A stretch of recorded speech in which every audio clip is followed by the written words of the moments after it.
Yo, what's up mga kapatid at welcome back again sa ating YouTube channel. Ayan. So, for today's video mga kapatid, ayan, share lang tayo ng ating, yun, kape muna. So, ang date ay December 22, 2025, no? Monday. Ayan. So, hindi ako nakapasok sa work. Ito yung last day namin ng pasok. Tapos, ang balik ay December 26 sana. So, ayan. Dahil tinanghal tayo ng gising at pagod din tayo, no?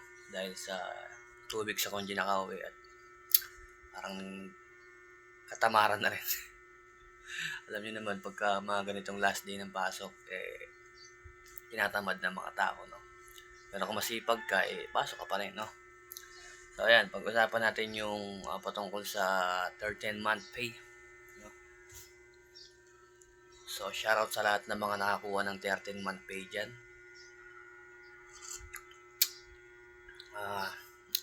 Ito yung pinaka maganda sa trabaho kapag company yung pinapasukan mo, no?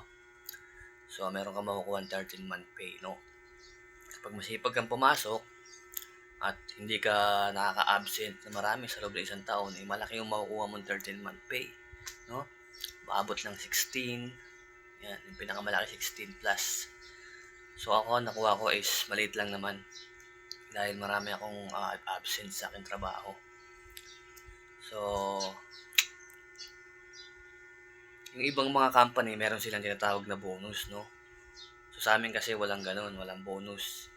So, binibigyan lang ng bonus, mga staff lang. Yan lang yung may mga bonus. Pero yung mga worker, walang bonus yan, no? Pero sa, shoutout sa DMCI, no? Yan, gandang kumpanya yan.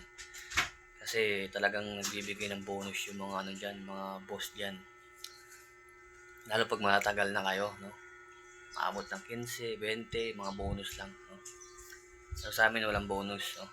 Kahit umabot ka ng matagal.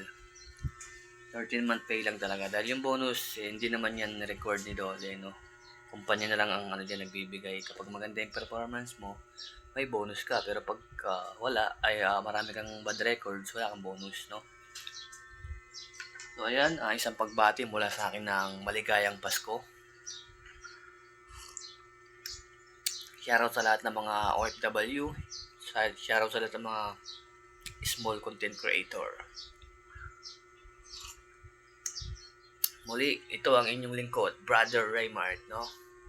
Na nagsasabi ng maligayang Pasko.